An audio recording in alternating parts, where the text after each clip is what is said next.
Sejam todos bem-vindos, que a paz do Mestre Jesus esteja sempre conosco.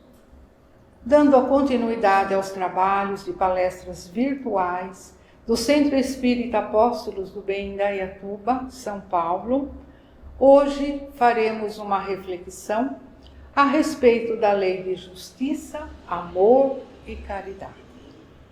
Primeiramente, então, convido a todos para que, unidos em um só pensamento, possamos agradecer a Deus Pai pelas inúmeras oportunidades que nós temos de aprendizado e aprimoramento moral. Que Deus, nosso Pai, possa iluminar sempre a nossa mente e o nosso coração. Que assim seja, graças a Deus. Como eu disse, nós vamos falar então da lei de justiça, amor e caridade. E quando nós falamos em leis, nós entendemos que são regras, que são normas, que devem ser cumpridas. Existem as leis humanas elaboradas pelo próprio homem, assim também como as leis divinas que regem todo o universo. E a lei de justiça, amor e caridade é uma das leis morais que nós estudamos e aprendemos. Por que elas são importantes?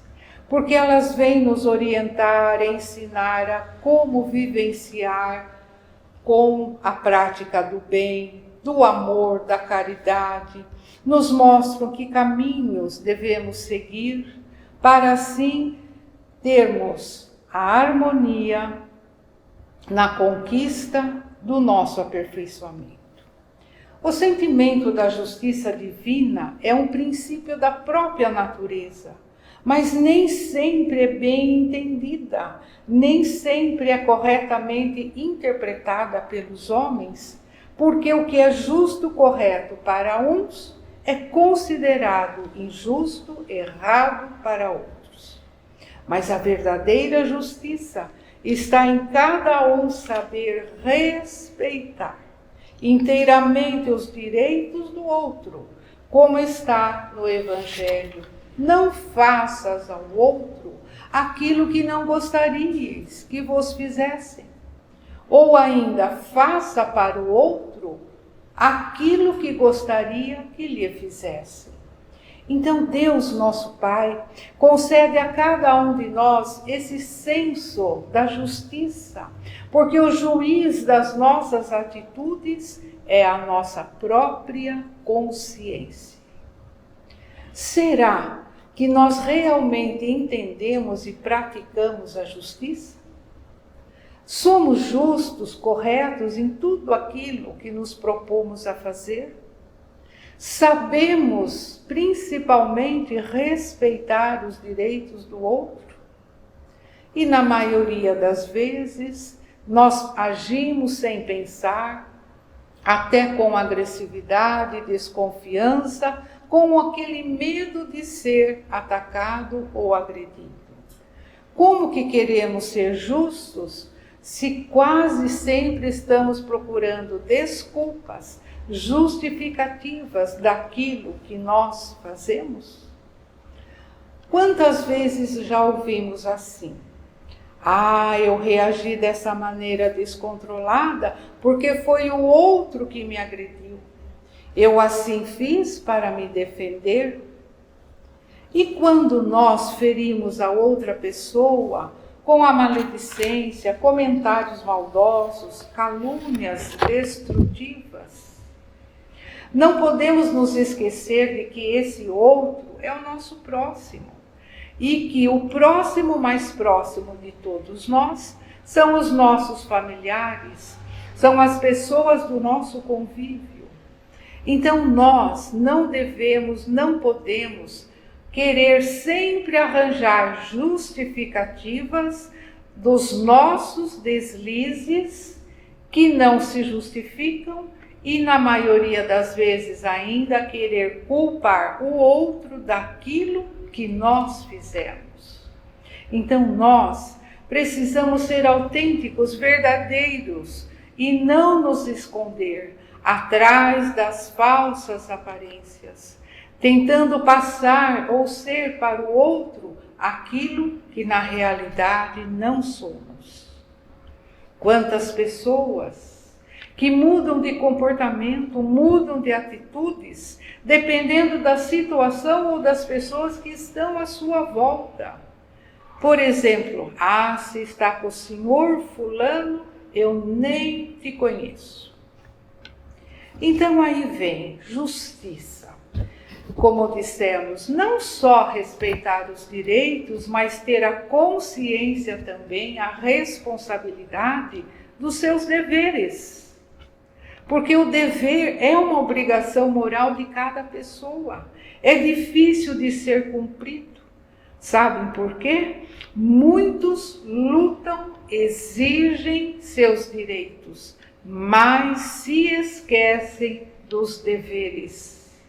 E ainda outros consideram os deveres só se estiverem relacionados com os seus próprios interesses e conveniências. Então nós não podemos esquecer que o dever íntimo de cada pessoa está entregue ao seu livre arbítrio, à sua consciência. Então a nossa obrigação moral não cessa jamais. Aqui ainda nos dá outro exemplo. Se a outra pessoa te agride, é porque também você o agrediria se a oportunidade fosse tua. Ou, às vezes, as pessoas te magoam, é porque ela também faz o mesmo para outros e não percebe. Então, se as pessoas são agressivas, violentas, vingativas, é porque ainda não encontraram ajuda fraterna, de alguém que o ouça, que o auxilie a se modificar, ainda não despertaram para os reais valores da vida. Falamos justiça, amor. O amor.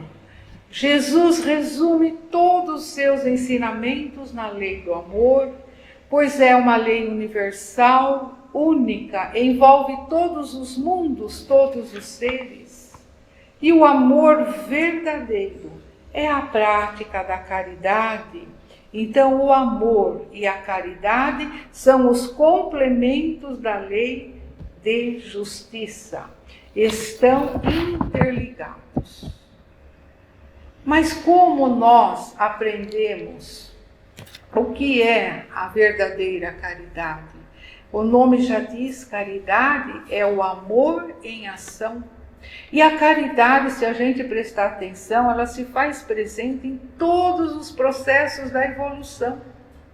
Porque sem caridade do lar, a civilização seria impossível. Sem a caridade das escolas, o mundo estaria mergulhado ainda na ignorância maior. A caridade se faz presente no trabalho, que gera progresso, na ciência que instrui, na solidariedade, na religião que orienta os caminhos do pensamento, da razão, do coração. Mas aí vem uma pergunta: como podemos praticar a caridade de confiança, esperança, paciência, compreensão, tolerância, prudência, equilíbrio, etc. Então vamos destacar alguns pontos.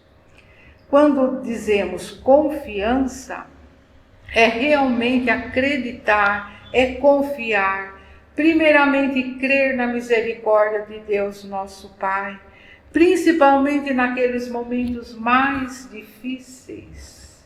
E nós não devemos achar que tudo vai ser resolvido por Deus nosso Pai. Não, precisamos também procurar os caminhos que vão nos levar à solução. Precisamos fazer a nossa parte. O Evangelho nos fala: ajuda-te e o céu te ajudará. Um exemplo simbólico. Imaginemos uma casa toda fechada, portas, janelas impedindo a entrada de luz. O que significa? que muitas vezes as pessoas se fecham de uma tal maneira e não aceitam ajuda, não aceitam o auxílio, se isolam de tudo e de todos. Então, nós temos que fazer a nossa parte. Sempre é tempo de rever, de recomeçar, procurando superar as falhas, as más tendências, não se entregar à ociosidade, à comodidade, mas aproveitar os momentos, as oportunidades que a vida nos mostra. É bem verdade que na maioria das vezes nós não somos reconhecidos pelo trabalho e nos deparamos ainda, infelizmente, com a inveja, a difamação, o despeito, as intrigas daqueles que não fazem e ainda criticam aqueles que procuram fazer o melhor. Então tenhamos certeza de que nada substitui a nossa consciência tranquila do dever cumprido. Aqui nos fala de paciência, compreensão. Então nós não podemos entrar em desespero, ansiedade, porque isso vai causar desequilíbrio, maiores perturbações. Diante daquela pessoa intragável, chata, como a gente ouve, aquela pedra no sapato, não devemos reagir com a violência. Mas é nessa hora, e digo bem, que temos que ter paciência maior, compreensão. Então falam assim, precisamos contar até 10. Eu ainda acrescento, às vezes até 100 ou até 1000, para que a gente possa contornar a situação. É necessário também que prestemos atenção à caridade, da tolerância, da prudência, do equilíbrio. É ser firme e perseverante, por mais difícil a situação que nós estamos passando. Lá no Evangelho encontramos, ninguém tem o fardo mais pesado do que possa carregar. Então o que nos cabe? Procurar agir sempre com equilíbrio, bom senso, nem 8, nem 80, saber dosar o sal. Esse exemplo é muito interessante, por quê? O sal de menos deixa o alimento sem gosto, desagradável, mas o sal de mais torna o alimento impróprio para o consumo. Então, por isso, temos que ter o equilíbrio. Jamais devemos agir como seres primitivos, aonde ainda prevalece a justiça, olho por olho, dente por dente, toma lá, dá cá. E as pessoas que ainda acreditam nessa justiça é porque ainda não aprenderam. Então, diante dos que nos ofendem, que nos fiscalizam, é necessário mais ainda a tolerância, a prudência, equilíbrio. Também a caridade importante para todos nós é a caridade fraterna. Que nós aprendamos a olhar o outro, procurando ajudá-lo, fazendo o que for possível. Quantos necessitam de uma palavra, de um ato fraterno? Muitos que sofrem, que estão necessitados de uma ajuda, na verdade o que eles mais precisam é um gesto atencioso, alguém que possa ouvi-los. Outros perturbados, com problemas psíquicos ou emocionais, que já perderam até o contato com a realidade. Eles não necessitam de medicamentos que os deixam ainda mais dopados, mas eles precisam da atenção, do carinho, do diálogo, da solidariedade fraterna. Aí vem a questão para nós. E nós, como vivemos o nosso dia a dia? Eu separei aqui um pequeno texto, talvez vocês já conheçam, de Mariluz Vieira, e vem nos mostrar como é o comportamento das pessoas, de uma grande maioria. Então o texto começa assim. Anacleto era um pai de família que se considerava justo e bondoso. Um dia antes de sair para o trabalho, tomou o Evangelho e leu o capítulo 14, versículo 27 de João, as palavras de Jesus. A paz vos deixo, a minha paz vos dou. Não vou-la dou à maneira do mundo. Não se turbe vosso coração, nem se atemorize. Muito fervoroso, Anacleto pôs-se a meditar. Alegro-me na certeza de que a paz de Jesus envolve o mundo inteiro. Onde eu estiver, receberei o amor do Cristo, que me dará tranquilidade, e por isso mesmo que os outros venham a me ofender, me esforçarei para neles enxergar meus irmãos. Recolherei as bênçãos do céu, de calma, de paciência, que Jesus me sustente em sua paz. Aí Anacleto levantou-se feliz, mas ao vestir a roupa, verificou que a calça tinha um longo corte de tesoura. Encolerizado, chamou sua esposa aos berros. Dona Matilde veio logo, aflita, trazendo nos braços a filhinha doente. Viu a calça cortada e disse: que pena! Como os meninos estão travessos! Ocupo-me muito com a pneumonia da pequena e não vi isso. Sem dar a mínima atenção na enfermidade da menina, Anacleto gritou: que pena! É só isso que você sabe dizer? Sabe lá quanto me custou esta calça? Calada, a humilde senhora deu-lhe outra roupa, mas na hora de tomar o café, percebendo que não havia leite, Anacleto, novamente irritado, gritou: onde está o leite? Como é que posso tomar meu café sem leite? Não pude enfrentar a fila com a menina nos braços. Era preciso resguardá-la, respondeu a esposa angustiada.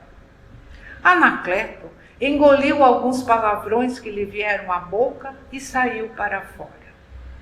Eis que seu sogro, já idoso, surge falando-lhe humildemente. Bom dia, Anacleto. Foi bom tê-lo encontrado. Nós estamos com dificuldade lá em casa. Preciso tanto que você me emprestasse uns 100 reais. Ora, onde o senhor está com a cabeça? Se eu tivesse 100 reais, hoje eu nem iria trabalhar. Com licença, já estou atrasado. Saiu abanando a mão para um circular que passou sem atender-lhe o sinal. Porcaria! Como chegarei a tempo para o meu trabalho? Mas logo apareceu outro circular. Anacleto foi para o seu emprego e enquanto o ônibus trafegava pelas ruas, ele começou a lembrar-se da leitura do Evangelho e das palavras de Jesus.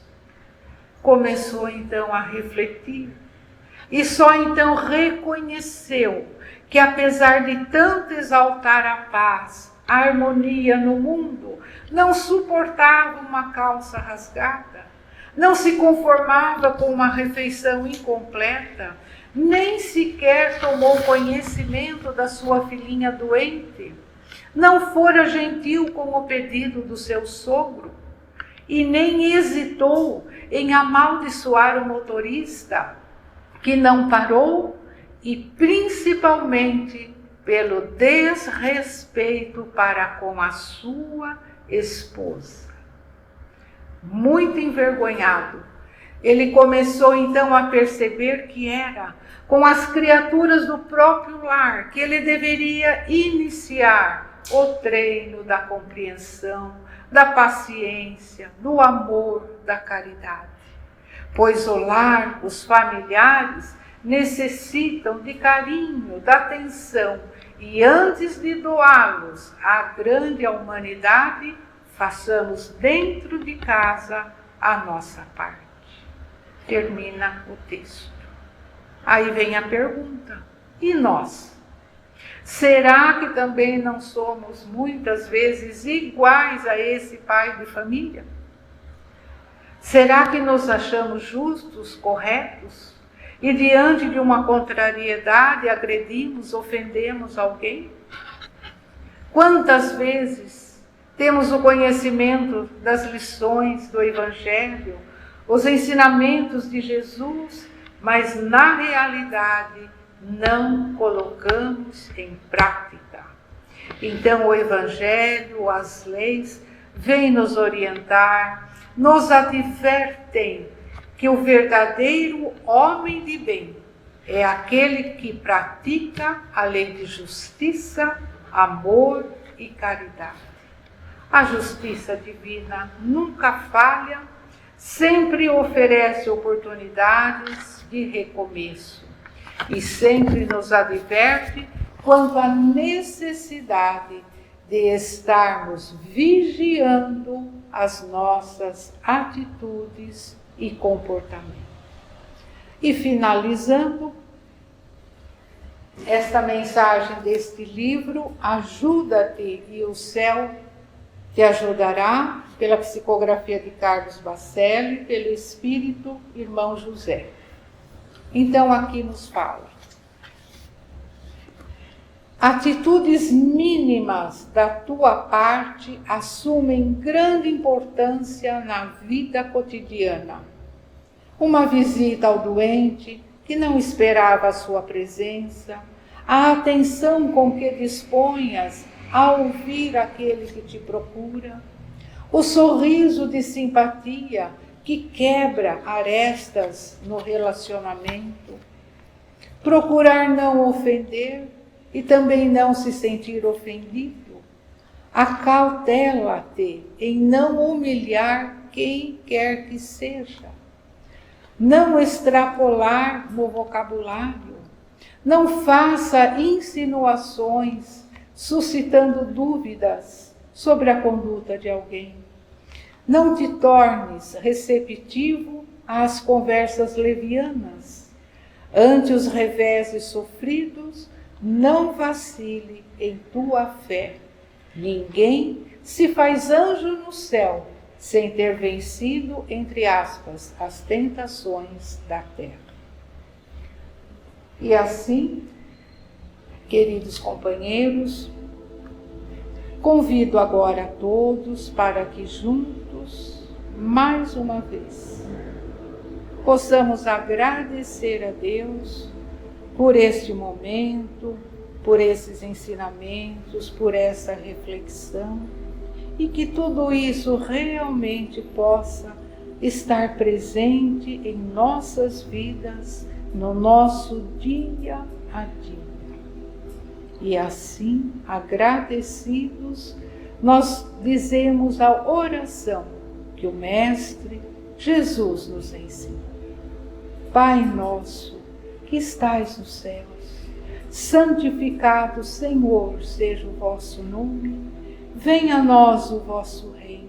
Seja feita a vossa vontade, assim na terra como no céu. O pão nosso de cada dia nos dai hoje. Perdoai as nossas ofensas, assim como devemos perdoar a quem nos tem ofendido. E não nos deixeis cair em tentação, mas livrai-nos de todo o mal. Que assim seja, graças a Deus e graças a Jesus.